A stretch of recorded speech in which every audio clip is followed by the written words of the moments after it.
this administration's commitment to advancing rights and opportunities for women and girls in the United States and around the world. This president has proudly championed historic legislation to advance gender equity, including legislation to support women in the workplace, such as the Pregnant Workers Fairness Act, the Speak Out Act, and the Pump for Nursing Mothers Act, and to ensure all people can live free from violence through the strengthening and reauthorization of the Violence Against Women Act. The president is also proud of having the most diverse group of women at the highest levels of government in U.S. history, including the first woman vice president and the first gender equal cabinet. But of course, we're celebrating this month at a perilous time for women. Our most fundamental freedoms are under relentless attack. Since the unprecedented and unconscionable dismantling of the rights enshrined in Roe v. Wade, we have seen an onslaught of abortion bans and other attacks on women's reproductive freedom. Look at what happened just this week. After the Alabama Supreme Court's ruling put IVF at risk and raised issues about whether it would be available in other states, congressional Republicans rushed to proclaim their support for IVF. On Wednesday, though, Senator Duckworth introduced a bill that would protect access to IVF in every state, and Senate Republicans blocked it. It's completely outrageous. President Biden and Vice President Harris believe every woman in this country should have the freedom to make the decision to have a child. That includes the 1 in 5 women struggling with infertility and who may need to rely on IVF. This is just another basic issue of reproductive freedom, now under attack. When the Supreme Court overturned Roe v. Wade, it paved the road for Republican elected officials to pursue their extreme agenda for families in Alabama and across the country. And no attempts to publicly rebrand can change the fact that Republican elected officials have spent decades trying to eliminate the constitutional right to choose and undermine reproductive freedom. President Biden and Vice President Harris will continue to fight to protect access to reproductive health care and call on Congress to restore the protections of Roe v. Wade in federal law for all women in every state. And more broadly, not just during this Women's Month history, but every day. We remain committed to continuing this important work in service of advancing the full participation of women, a foundational tenet to our democracy. And next, as you heard from President Biden earlier, today is an important milestone in ensuring access to mifepristone, a drug that has been approved by the FDA as safe and effective for more than 20 years, with major retail pharmacy chains newly certified to dispense this medicine. Many women will soon make the option to pick up their prescription at a local certified pharmacy, just as they would for any other medication. The administration continues to encourage all pharmacies that want to pursue this option to seek certification. In the face of relentless attacks on reproductive freedom by Republican elected officials, the president and the vice president will continue to fight to ensure that women can get the health care they need, including mifepristone. And we will continue to defend the FDA's independent and evidence-based approval of this medicine and call on Congress to restore the protections of Roe v. Wade in federal law. And today, we are also praying for the 2 lives lost in Texas as a result of the historic wildfires impacting the region. We are also thinking of the thousands of residents who have had to evacuate, many losing everything they own as a result of these ongoing fires. We remain grateful to the first responders on the ground who continue to put themselves into harm's way to protect people and save lives. With over 1 million acres burned, this is the largest wildfire in the history of Texas, and unfortunately, this fight is not over.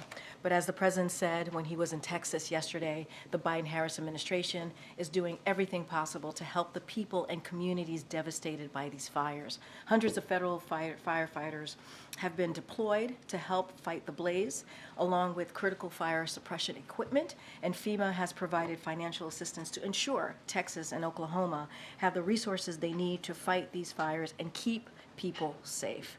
We continue to encourage those in the affected areas to remain vigilant and heed the warnings of local officials, especially if you are ordered to evacuate.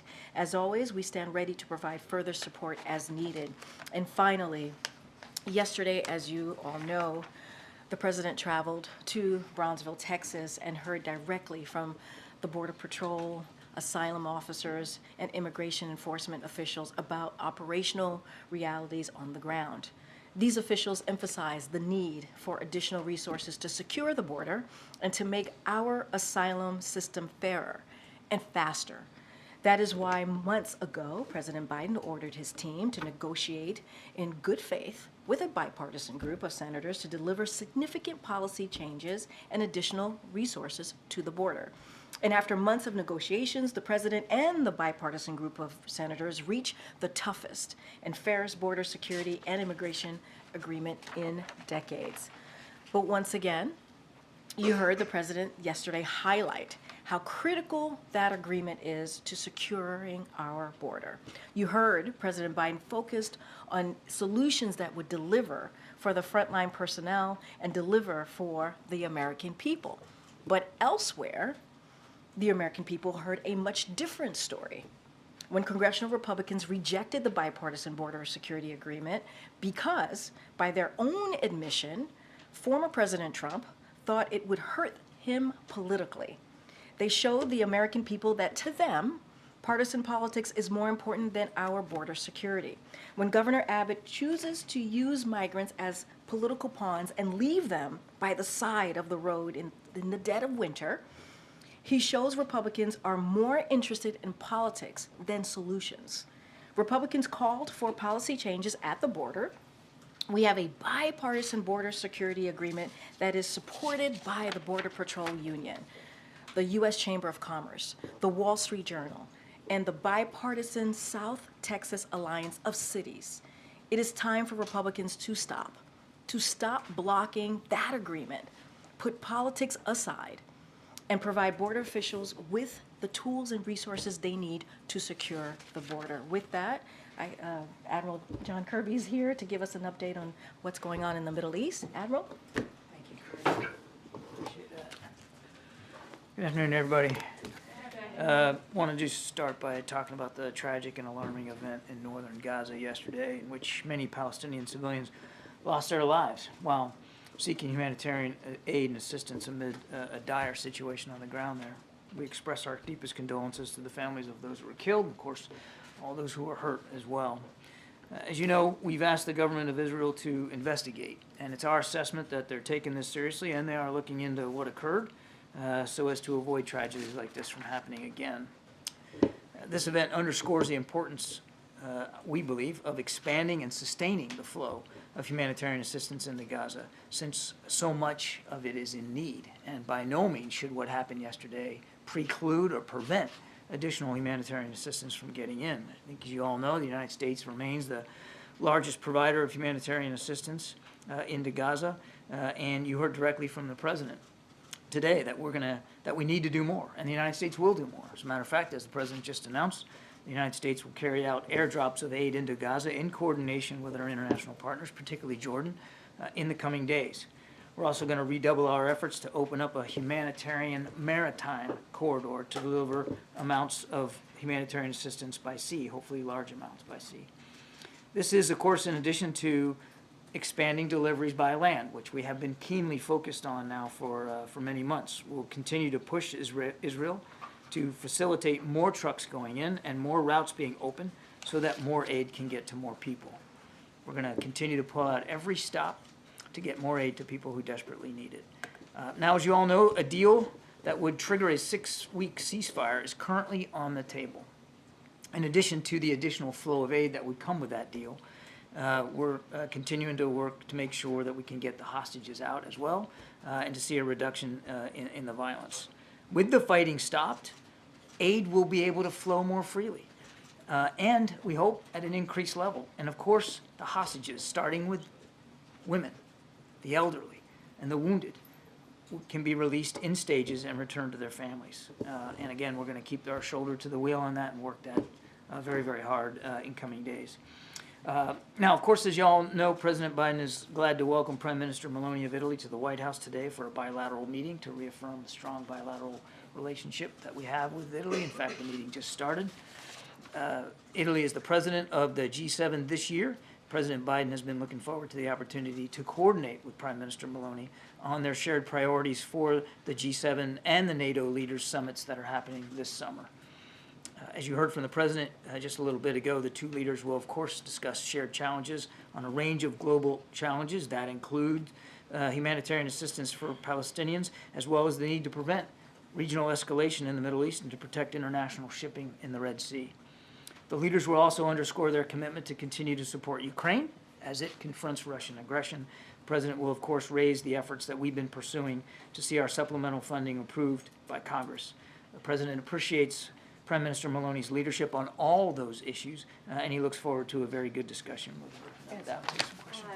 Just to triple check, when the president said we were airdropping to Ukraine twice, he meant Gaza, correct? He just misspoke. He was referring to Gaza. And can you talk about how the U.S. ensures that the airdropped aid gets to the people who needs it and doesn't end up in the hands of Hamas? Yeah, I'm really glad you asked that question, actually. Having seen these kinds of operations myself over many years, there's few military operations that are more complicated than humanitarian assistance airdrops. This is a tough military mission to do because so many parameters have to be exactly right. We're going to pursue this the way we would pursue any such operation, carefully. We know we have to move with a sense of alacrity. We're alive to the need, but we're going to do this in concert with our Jordanian partners. And again, the planning will be robust on this. That said, I know that we will learn from the first airdrops. And this will be a part of a sustained effort. This isn't going to be one and done. There will be additional airdrops planned and executed. And with each one, I think we'll learn more and we'll get better at them. It's very difficult. It is extremely difficult to do an airdrop in such a crowded environment as is Gaza. Very, very densely populated, a lot of people confined to small spaces. So you want to do it in a way that you can get it to as close as you can to the people in need, but not in a way that puts them in any danger. And so the Pentagon will be doing a raft of planning on this. They'll work their way through that, but I do want to stress that we fully expect that the third and fourth and fifth one won't look like the first and second one. We'll learn and we'll try to improve. And are you able to be more precise than coming days as to when the airdrops will start? I can just tell you in coming days, as the president said, I don't have an exact delivery schedule for you, but we're not waiting around, and the Pentagon's working on this very, very hard. Thank you, Karine. Thank you, Admiral. What are the risks associated with an airdrop like this? Well, my goodness.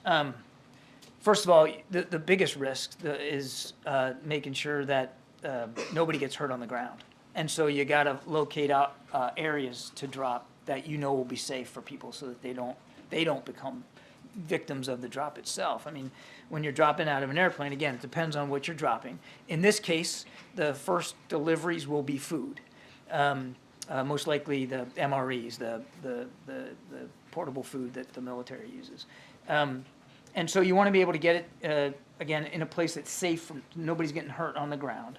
And then you want to make sure that it's in a location that is also accessible to aid organizations to help distribute that food, so that you want to see it as best you can, and it may not be possible in Gaza, but as best you can, a presence on the ground to help with the distribution, so that the drop itself doesn't become a scene or a site of insecurity and instability, people rushing it and getting hurt and trying to get to it.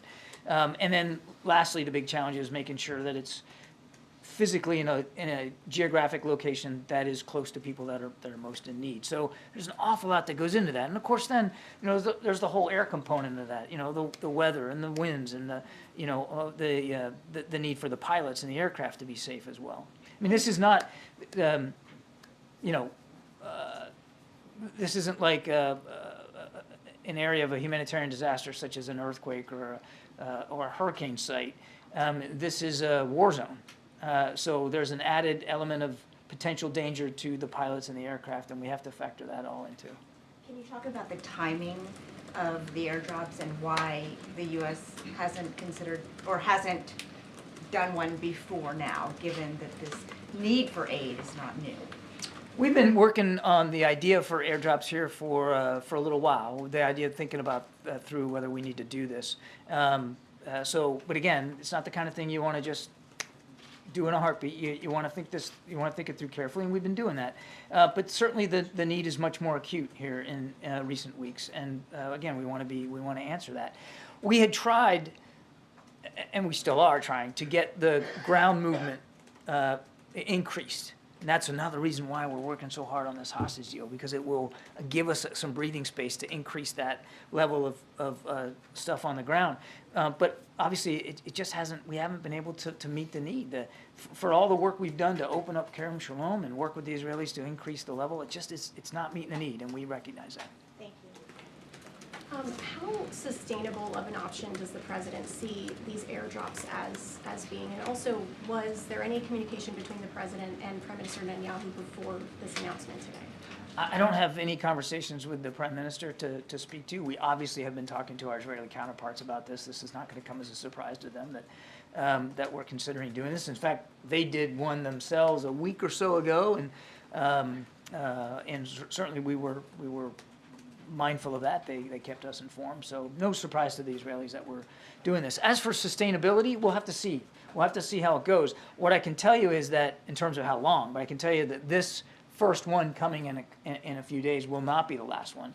It will be part of a larger, longer, sustained effort to increase the flow of humanitarian assistance. I want to make another point, and that's it's not just, you will see additional airdrops, but we're also, as the president said, working on whether there can be a maritime component to this. Is there a way to use shipping, maritime shipping, and to try to get aid in from the coast, as well as continuing our work to increase the flow on the ground. I mean, the trucks are really, although it's a dangerous way to get aid in, and tragically we saw that yesterday, it's also a very effective way of getting it in scale. Now you can do that through the maritime effort too, which is why we're going to do that. Real quickly, did the maritime option start being considered after the Gaza attack, or has that been? That's been on the table before yesterday's attack. Yeah. Thanks, Admiral. Can you just talk about the risks and how it actually works when it gets airdropped on the ground? As you say, it's very dense, so who takes the lead to actually distribute it, make sure it's the right person? Just how does it work on the ground? We're working through all that, the modalities of that right now. I mean, you want to make sure that to the maximum degree possible, you've got aid organizations and partners on the ground that can help with the distribution, the collection of that and the distribution of that aid, and to help us get it to the right people. They're the ones on the ground. Whether it's the UN, whether it's the World Food Program and others, they know where the needs are. And can you talk about the size and scale of the impact here? Is it equivalent to how many trucks, one airdrop, for instance? I mean, look, on one airdrop, which would be multiple pallets of material. You're not just talking about one pallet, but you'll have multiple pallets depending on the size of the aircraft that we end up using and how much we drop. It can be certainly significant in terms of the size and scale and scope. And the one advantage that it has over trucking is that it's pretty quick. I mean, it can get to need, it can get to location pretty quickly. And as I said, we'll try to do this in a sustainable way over time. It'll be a supplement to, not a replacement for, moving things in by ground. In terms of the maritime corridor, when do you think that could start, and what are the key risks as you assess how to implement that? Again, we're at the early stages right now, working our way through this. There's going to be a security component to that. You want to make sure if you do it, that same thing, that you're getting the aid to people that need it, and that the folks that are getting it ashore can be safe. It is a war zone. And, again, when you're talking about doing things in the maritime environment, weather and other external conditions, things you can't control, obviously play a role. So we're still at the beginning stages of working through what that's going to look like. We are we're much further along in terms of being able to execute airdrops than we are a maritime corridor. Thanks, Karine. Thanks, Admiral. You mentioned earlier that you've been working on the idea of airdrops for some time. were the tragic events in Gaza yesterday, did they help? Did they encourage the president to accelerate that decision? Did that sort of push him to push that decision forward? Again, we were working on this idea now, again, for some time here, knowing that we weren't meeting the need totally through convoys.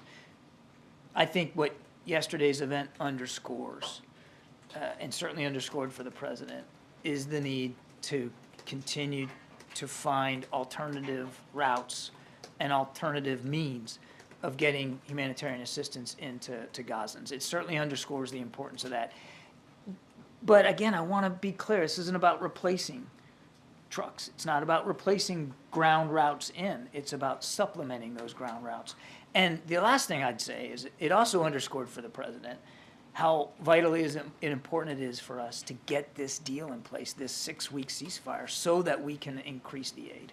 When did he make the decision? He made the decision yesterday, after the final decision. Did he make that yesterday after these events in Gaza? I don't have an exact tick-tock of when he actually, hit go, but in recent days, he certainly made it clear that he wanted to move forward in that direction. You spoke about U.S. asking Israel to investigate the events yesterday. Just want to understand why the U.S. believes Israel can do a good job investigating itself. Well, as I said in my opening statement, we do think that the indications are that they're taking this seriously. You saw them, I think, put out a statement from their IDF spokesman last night, walking through their initial assessments of what happened. So as far as we understand it, they're still looking at this.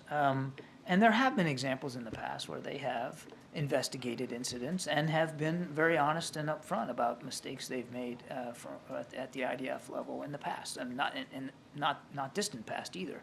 So let's see what they come up with. Let's see what they learn, and then we'll go from there. Is there a separate investigation that you have commissioned, or are you waiting for Israel to come up with it? We've asked Israel to investigate. And is there a time frame that you're hoping they will finish this investigation by? We're not giving them a deadline. I mean, obviously, we want to see as many answers as soon as possible because of the situation on the ground, because it's so dire, because people are so desperate.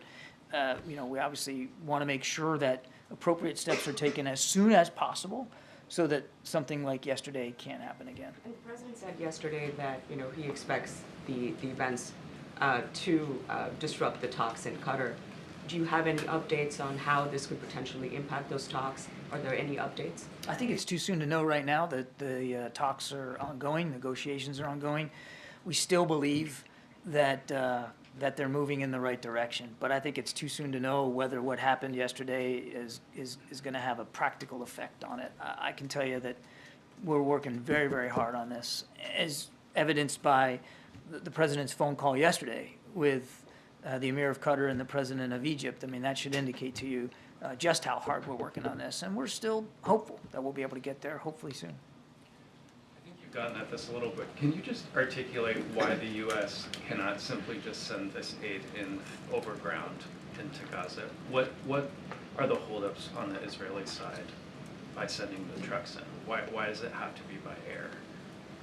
Well, Kevin, it doesn't have to just be by air. In fact, as I said earlier, the idea of airdrops is to supplement the delivery on the ground. And even though you can pack an awful lot into a military aircraft, you can't replicate the size and scale and scope of a convoy of 20 or 30 trucks. I mean, it's still the best way to get the maximum amount of assistance in over the shortest period of time. So the airdrops would be a supplement to that.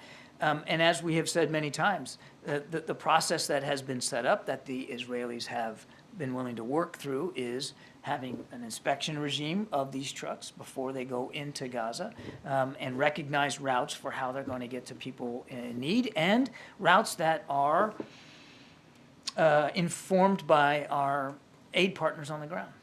What leverage does the president have in convincing the Israelis to allow more trucks in, and what levers is he willing to pull on that front? This isn't about pulling levers and trying to hold something over. Prime Minister Netanyahu, the War Cabinet, they have been willing to work with us on getting aid and assistance in to Gaza.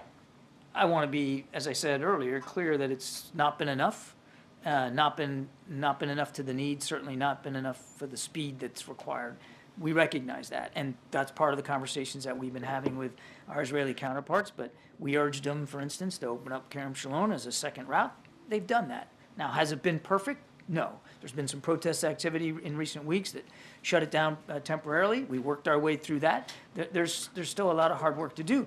The Israelis have tried airdrops themselves, and they're supportive of our efforts to do the same. What about all the other crossings, though, in Israel into Gaza? Why aren't they allowing aid? There's other potential crossings, you're right, into Gaza. And again, we continue to talk to the Israelis about the practicality of that.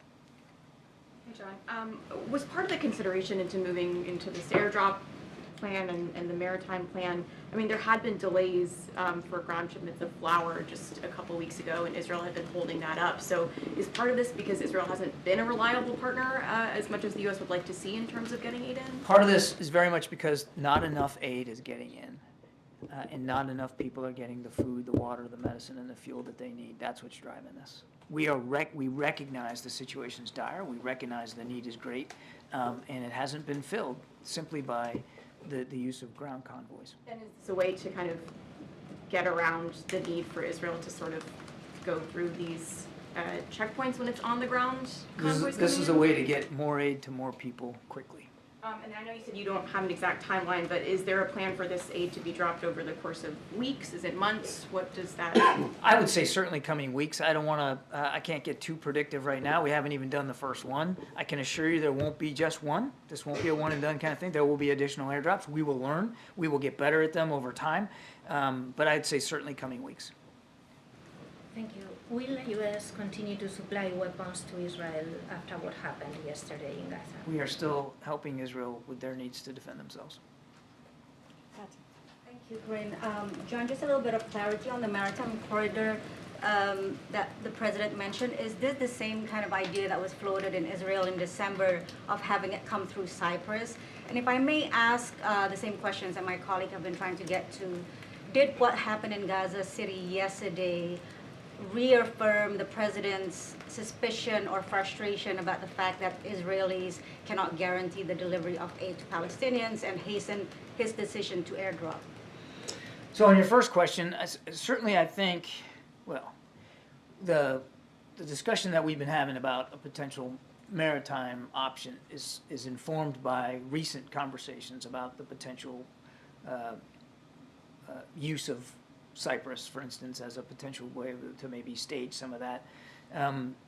Again, I don't want to get into too many specifics now. This idea is still in its infancy, and there's a lot of work that has to be done. So I'm not guaranteeing you that, for instance, Cyprus would be used in any way. I'm just saying that the discussion we're at now certainly was informed by previous discussions with partners in the region about what that could look like. But again, we've got a long way to go here, a lot of work on the maritime front to get this done. And as for your second question, again, the idea of airdrops is not a new one. It's something that we have floated in the interagency before, yesterday.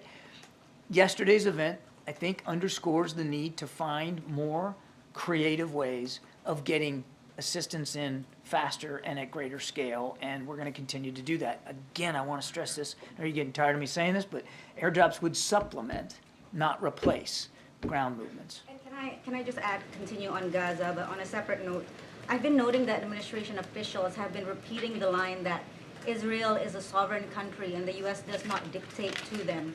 Matt Miller says this, Olivia, I think, said this yesterday at the Gaggle.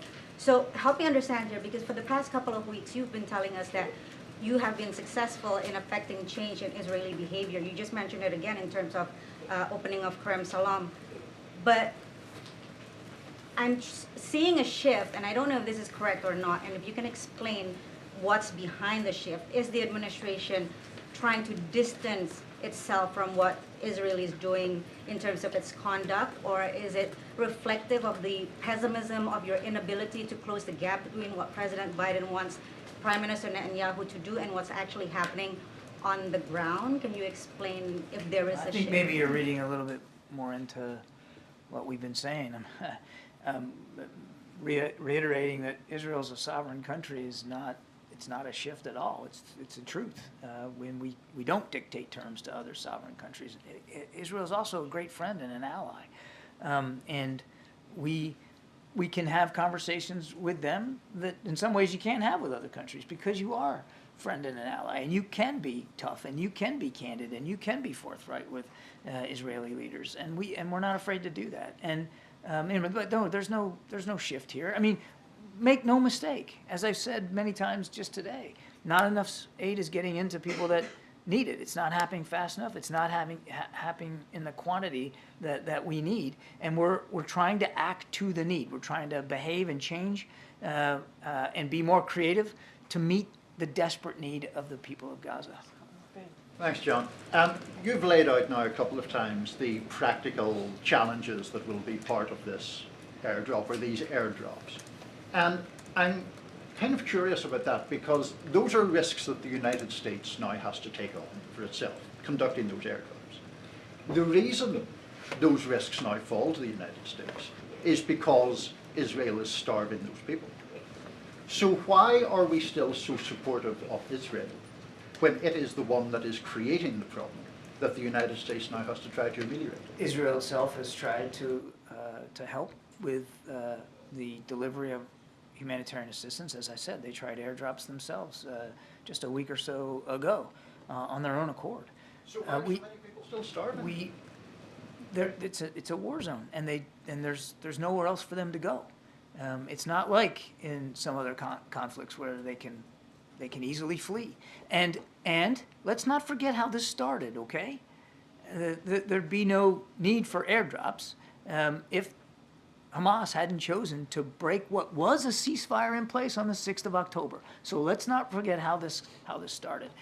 There is a need. Many people are in desperate need of food, water, medicine, and fuel. And the United States was and remains and will continue to be the leading provider of humanitarian assistance to them. And we take that responsibility seriously. Continue to be the main supporter of the people who are causing that assistance to be necessary. We also know and recognize that Israel has a right to defend itself against a still viable threat. Again, please, if you haven't done it, I encourage you to go online and read the 2017 manifesto of Hamas. I know you're smiling, but you should do it. Because if you don't have any... Wait, let me finish.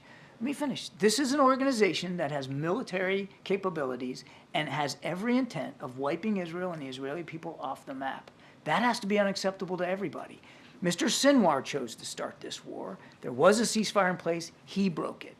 Do you think that the Israelis were defending themselves legitimately when they killed 100 of There yesterday? had been too many people killed over the course of this conflict. The president has said that himself. Secretary Austin said it in testimony again yesterday. Each civilian life, Palestinians certainly included in that, each one is a tragedy and should be avoided. Sorry. Thank you. Last night the IDF said that it only fired warning shots into the crowd and the majority of deaths were caused by trampling. As of now, does the administration believe that assessment to be accurate? We don't have enough information to verify those comments. That's why I said we want to see an investigation. We want to see more work done to figure out what happened. Admiral, the U.S. was one of several countries after the October 7th attack that cut funding for the United Nations Relief and Works Agency, given reports in Israel suggesting that there were people there with ties to Hamas. That obviously is the agency really that would be in a different situation responsible for bringing a lot of the humanitarian aid. Is the administration rethinking cutting off funding for that organization at this point, given your assessment that not enough aid is getting in? No, the suspension of assistance to UNRWA, what was left unallocated is still suspended. There's been no change in our policy on that, and we're working with other aid organizations like the World Food Program who are on the ground to assist with distribution as well. Look, 13 some odd thousand UNRWA employees on the ground in Gaza.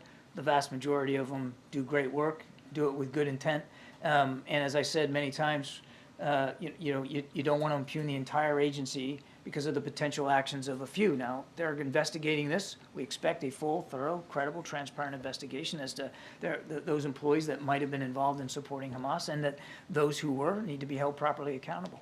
Seems like not having them funded, though, and having to rely on other organizations, now having to resort to airdrops, that has complicated the situation. I would remind, as I said earlier, that the unallocated funds for UNRWA that we suspended were actually not intended for Gaza. They had been earmarked for work in Jordan. couple more. Thank you. I've got two questions.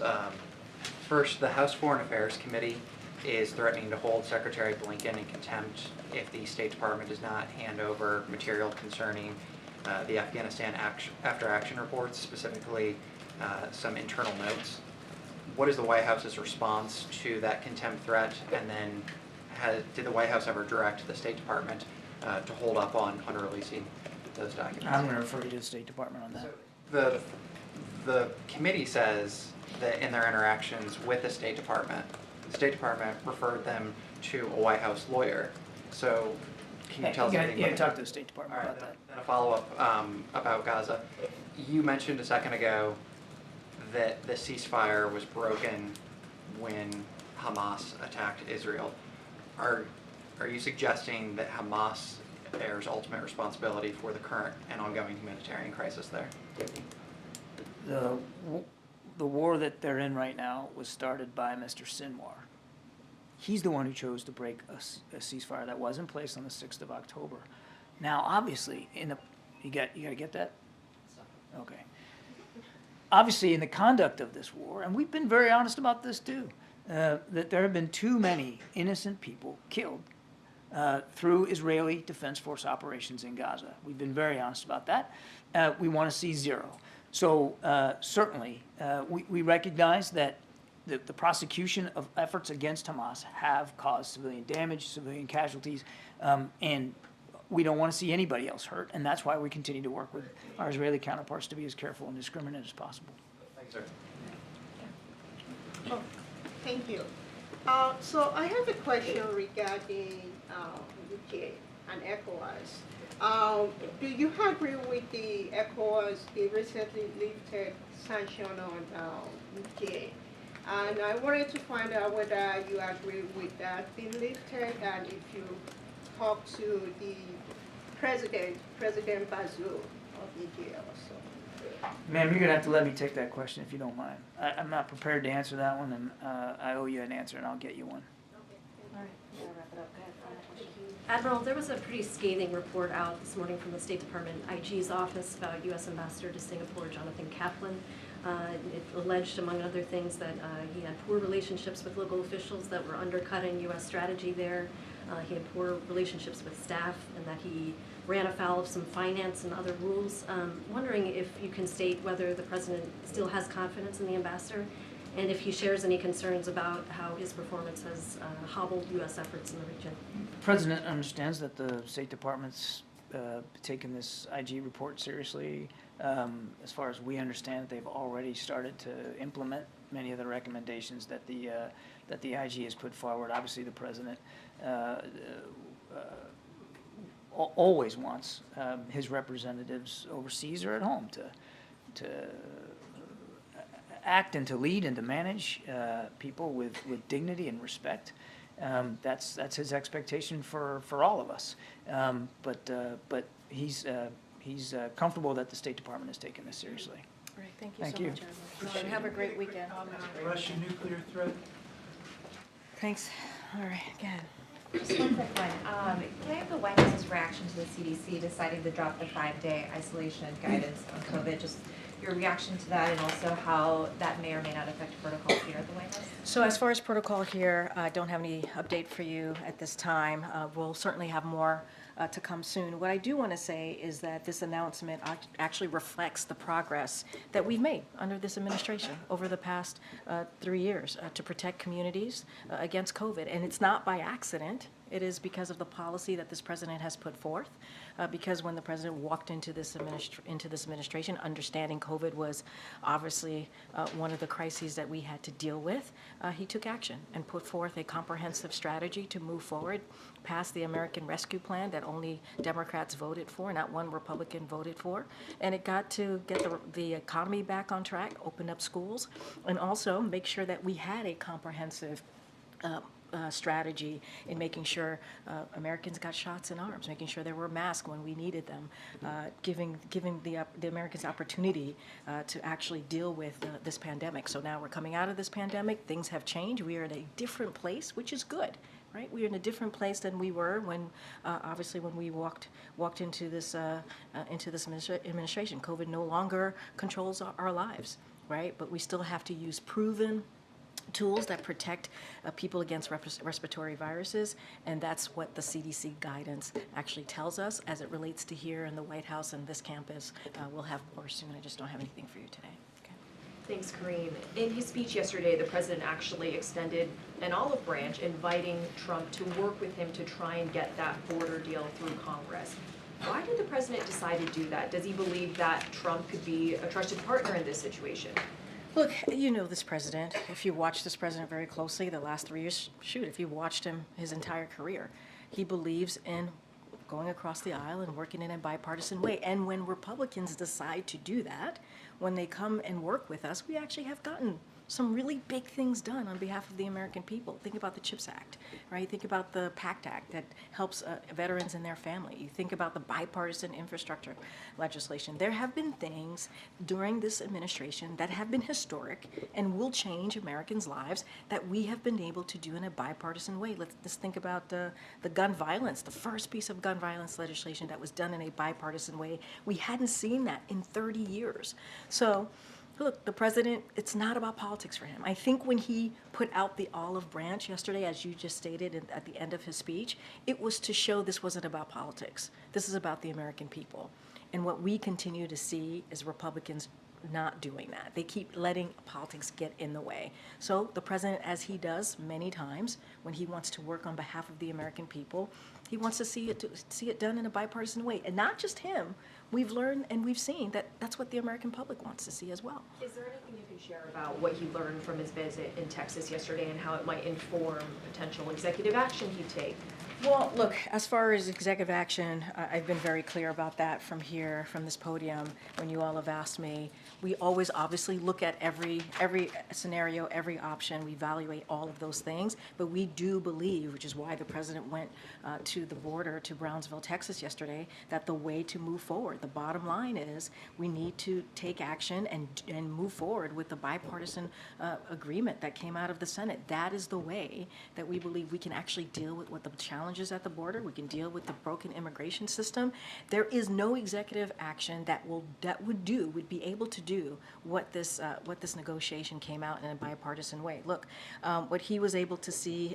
First of all, he was eager to hear from the folks on the ground who deal with this every day.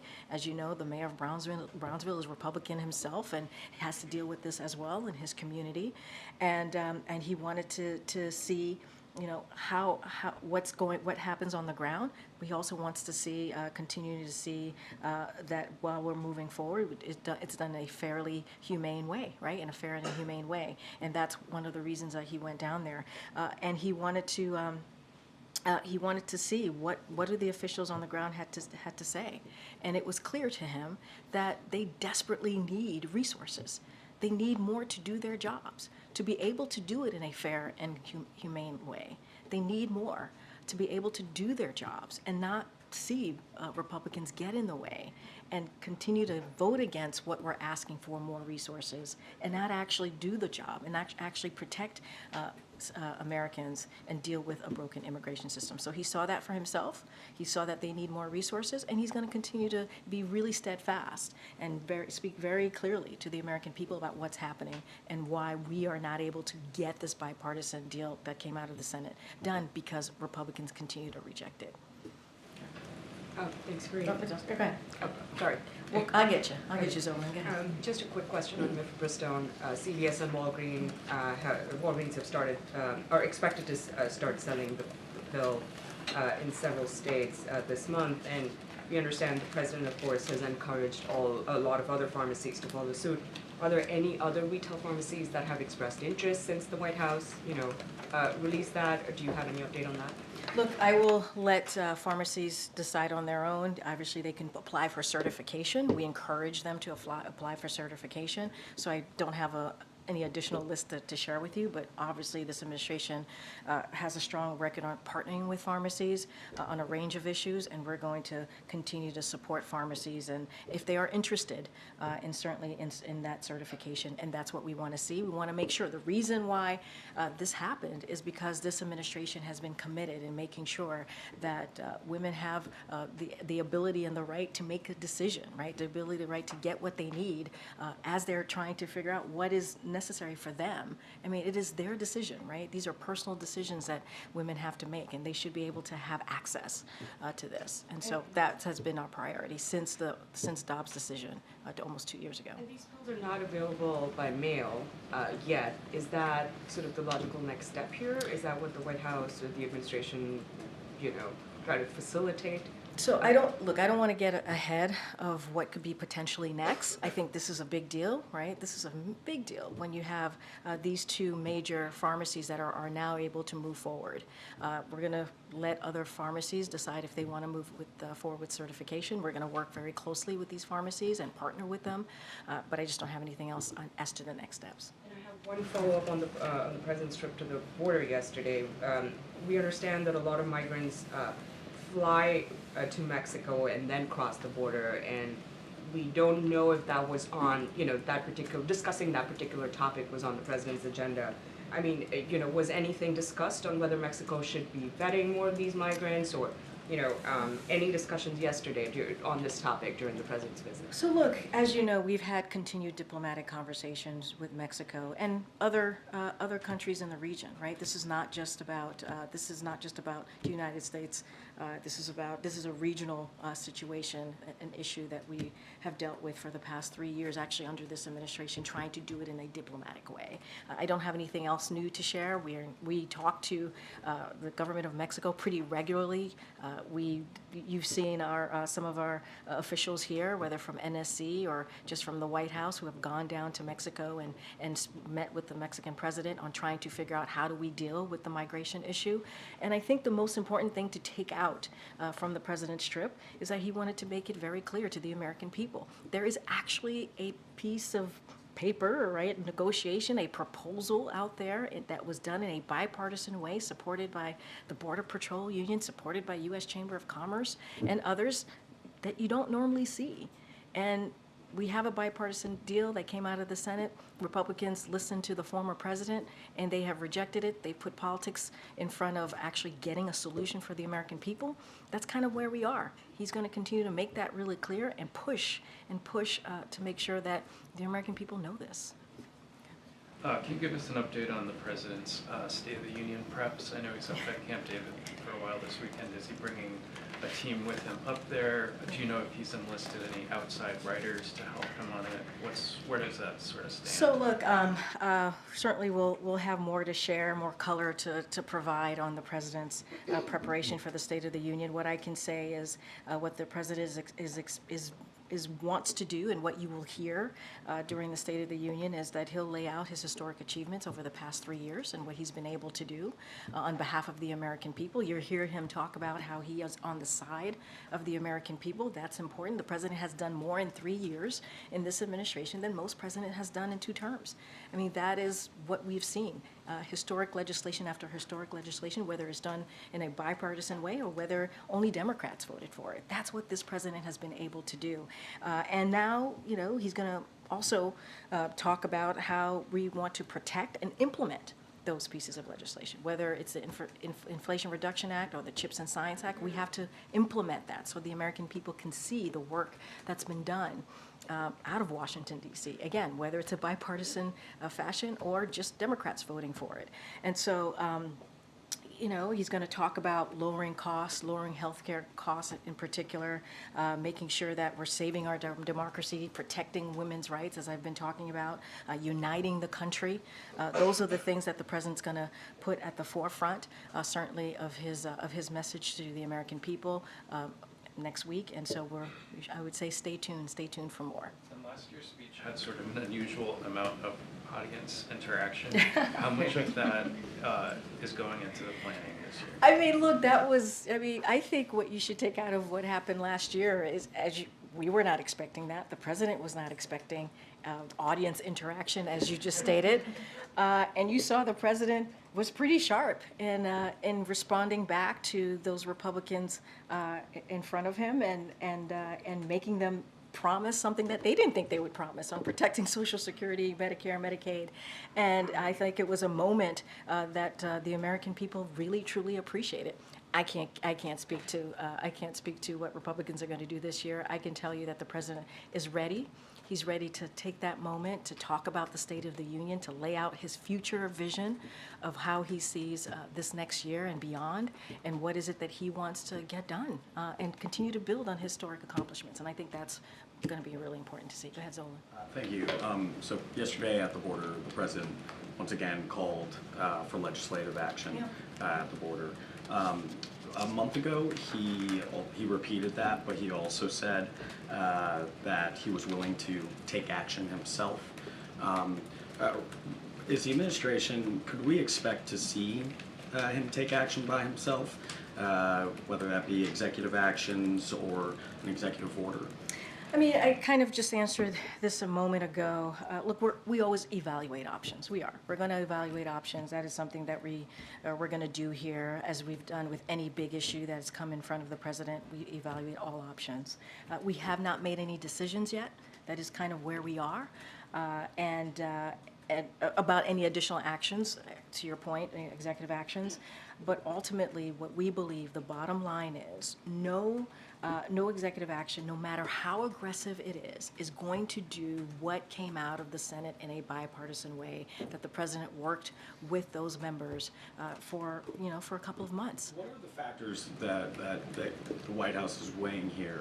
Well, I understand if there's a preference for legislative action. The Homeland Security Secretary was saying that's less likely to run into legal trouble. But I guess if it's the preference for legislative action, what tells the White House that there's any chance that this bipartisan bill actually has a chance of passing at this point? I mean, look, we've been here before, right? We've been here, and what I mean by that is there have been some bipartisan bills that have come out of this under this presidency, right, in the past 3 years, where people thought it was dead and it wasn't going anywhere, and it moved forward, right? And so the president has to be optimistic. He has to lay down what's at stake. He has to call out Republicans and say to them, hey, you want to fix this? This is a bipartisan bill that actually lays out ways to fix the challenges at the border in this immigration system. And he's going to continue to do that. But the reality is, and you said it yourself, the secretary said that, this is the way, legislation is the best way to go so that we don't have to deal with the courts, right? Making this into law, a piece of legislation that would be tough, that would be fair, that would do this in a way that moves it forward in dealing with the challenges at the border. And so, look, we're always going to evaluate options. We are. But the reality is the way to actually deal with the challenges at the border, to actually move forward with what we're seeing with this immigration, this broken immigration system that we've been seeing for the past couple of decades, is to move forward with this bipartisan legislation. You don't think we get an announcement of anything before State of the Union? What I'm saying to you is no decision has been made. We are continuing to be very loud and clear. The president, I thought, was very clear about that, very strong about that. He went to Brownsville, not with other elected officials who were on the other side of the aisle, if you will, and he saw for himself what was going on the ground, and he saw that more resources needed to be provided. And he spoke to the American people about this. So, I think that this is something that Republicans really need to understand. There is a deal.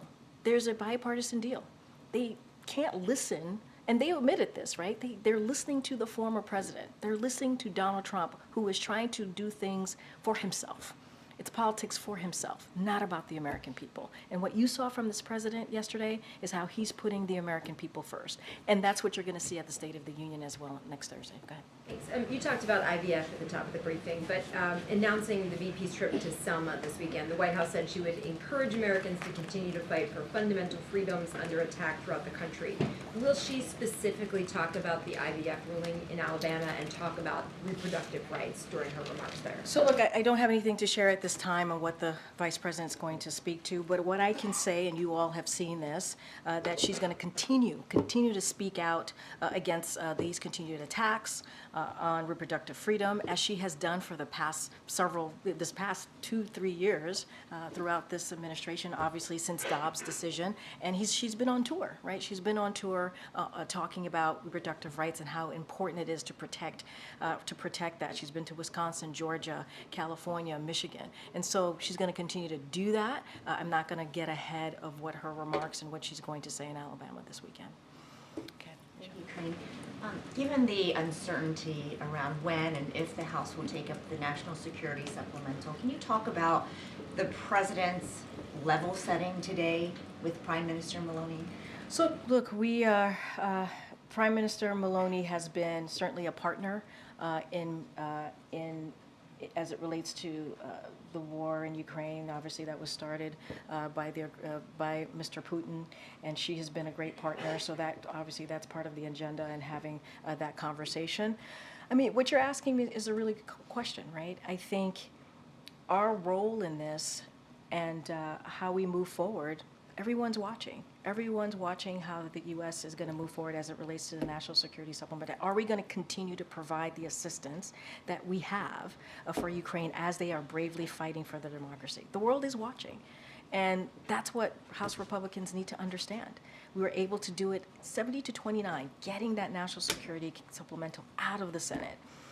Now, all Speaker Johnson has to do is put it on the floor. We know that there is overwhelming bipartisan support for it. We've heard from Republicans in the House say that. And it is true that the world is watching what we're doing. And we got to continue to be a leader on this. The president has been a leader as it relates to what's happening in Ukraine and making sure that they have the assistance and the security assistance to fight for their freedom. And so that is something that we do have to deal with when we meet with these leaders. Like, we have to be, they're seeing what happened. And so Congress needs to take action. Lives are at stake here. I'm just asking if the president is being blunt and saying, like, hey, it's not looking good. I mean, look, I'm not going to get into specifics of their private conversation, but I don't even think that the president needs to say that, right? I mean, the prime minister sees for herself, I'm sure, what is happening, and they're going to have an honest conversation.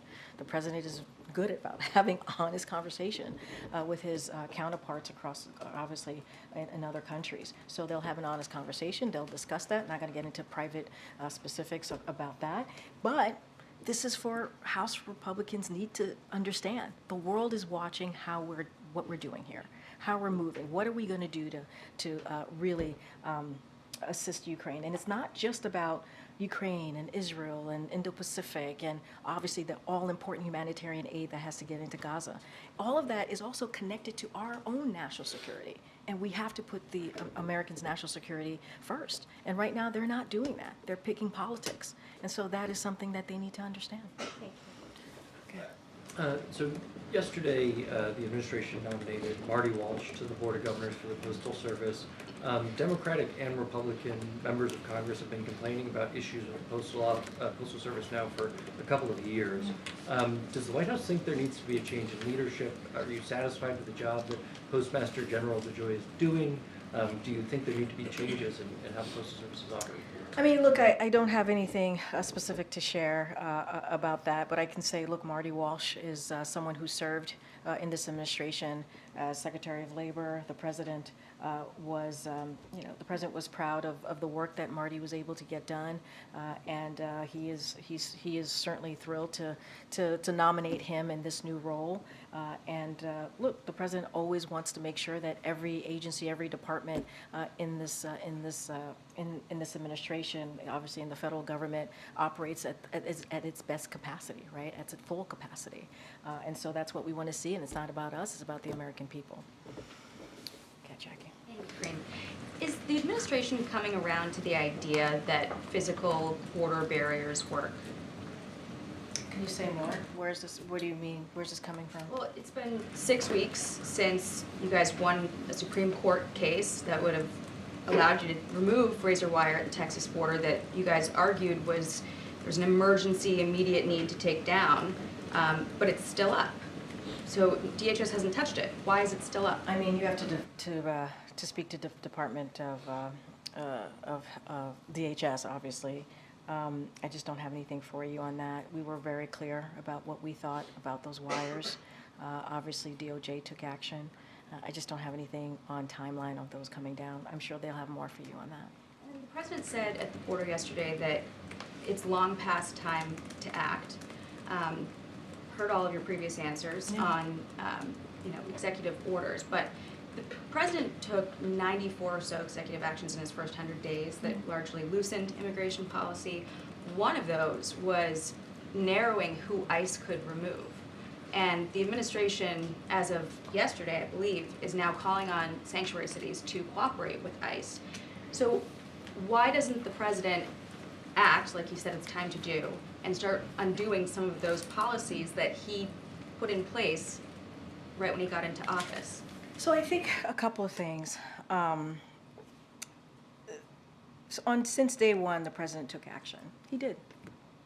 He put forth a comprehensive immigration policy, and he did that because he understood what was happening, right? He understood that the immigration system was broken. He understood that we needed to take action, and he did. 3 years, and during those 3 years, Republicans got in the way. Any resources, any additional resources that we asked for, they voted down. They didn't want to move forward with it. And so the president tried to do the best that he can with what he was able to get.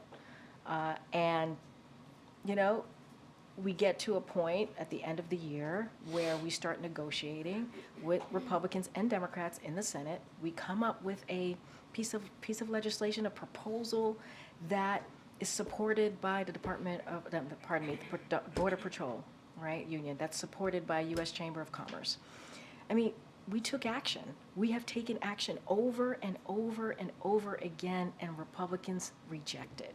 They get in the way. Immigration overhaul versus narrow action that he could take to secure the border, improve the situation that we're seeing ravaging communities. We took action at the end of last year, worked with Republicans in the Senate, Democrats in the Senate, came up with a bipartisan agreement that would actually make a difference.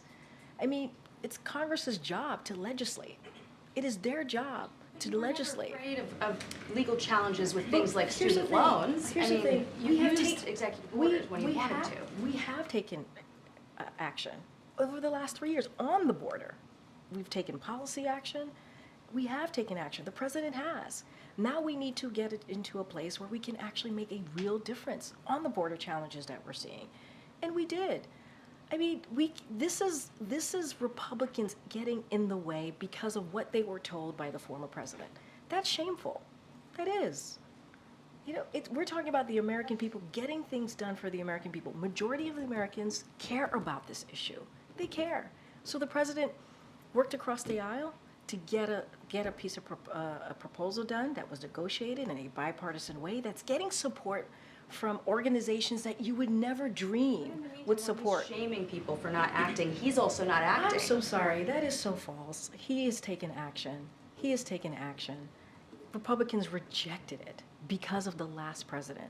That is not what is going on here. It isn't. I mean, they told on themselves. Republicans told on themselves and said that the former president told them to not move forward with the bipartisan border patrol deal. They told on themselves. Executive action he can take. We're saying that the best way to move forward is legislation. That's with any issue. The best way to move forward is legislation. Put that into law.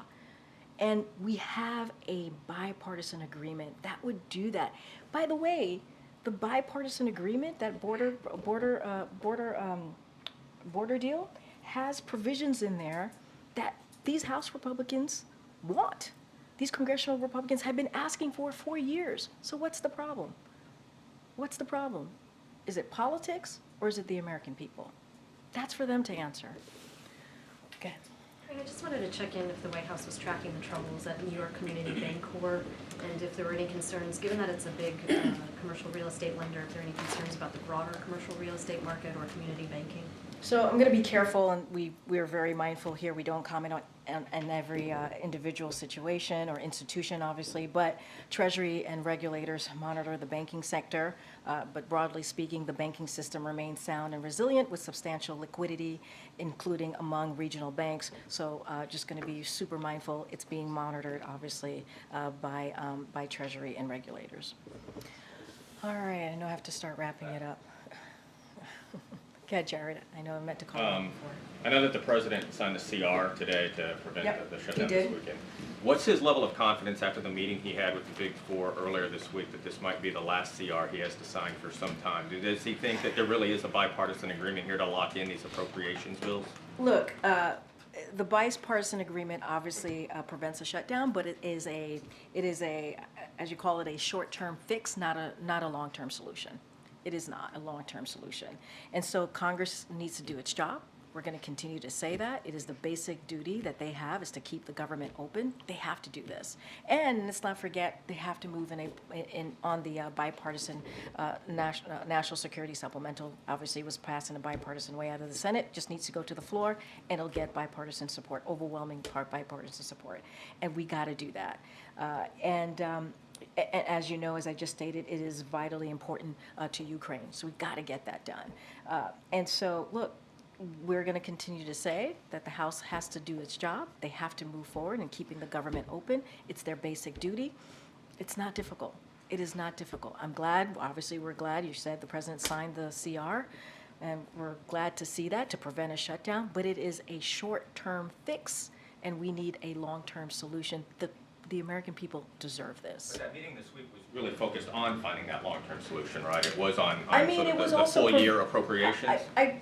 Yes, that's what we want to see, but it was also about preventing a shutdown, which we were able to see, which is good, right? It is good that the government is not shutting down today. It is good, right? That is important for the American people. But we need to find a long-term solution. That's what we need to find. All right, in the back, way in the back. Go ahead, Hastings. Thanks. Another immigration question. Immigration has definitely risen since Biden took office, even without legislation being passed. It's much higher now than it was 5 years ago. So why is that if it's not because of Biden's executive actions that he took when he got into office? I mean, that's why it's so important to get this bipartisan deal that came out of the Senate done. We understand that there's challenges at the border. We understand that the immigration system is broken. It's been broken for decades. It was broken under the last administration. We want to get this done. But I will say since May of last year, DHS has removed or returned more than 565,000 individuals, and the vast majority of whom crossed the southern border.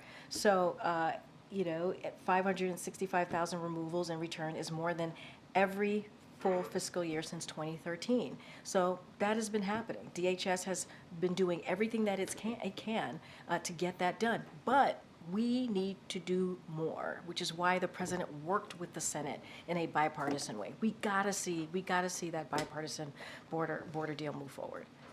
On a different topic, NBC is reporting that the president's aides are working to minimize disruptions from pro-Palestinian protests, making events smaller and withholding their locations until he arrives. Do you have any reaction to that report? And how do you guys vet? I've not seen that report. I would just refer you to the Secret Service on that one.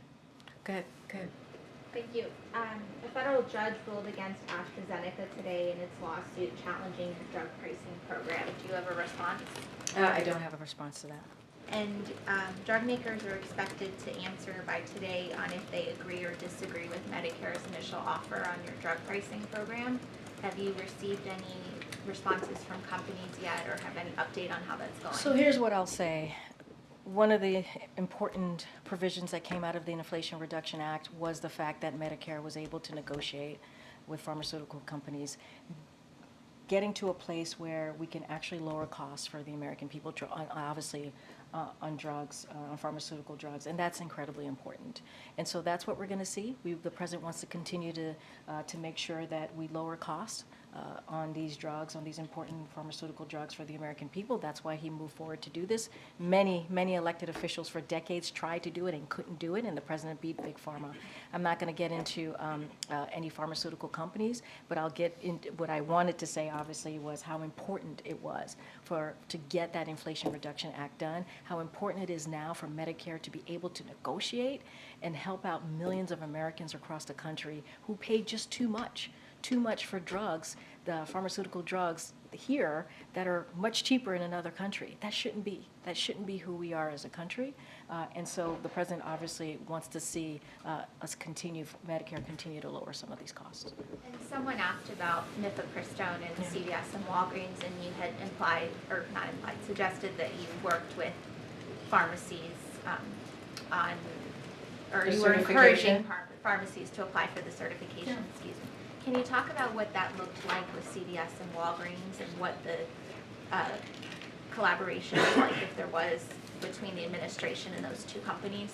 So a couple of things. Back in a year ago, January 2023, FDA took independent and evidence-based action to establish conditions under which pharmacies could choose to become certified to dispense mifepristone. So that's how it all started. Several pharmacies had already been certified to dispense mifepristone, but today's news confirms that some major national pharmacy chains have completed that process with drug sponsors and can begin dispensing mifepristone for the first time. So we expect certification effort to continue through the drug sponsors, and so that's how it works. You got to get the certification. We work in partnership with pharmacies. We want to encourage them to get that certification, and that's kind of how the process started over a year ago. All right, guys, have a great, great weekend. See y'all next week. Low-income kids struggling for FAFSA applications across the country.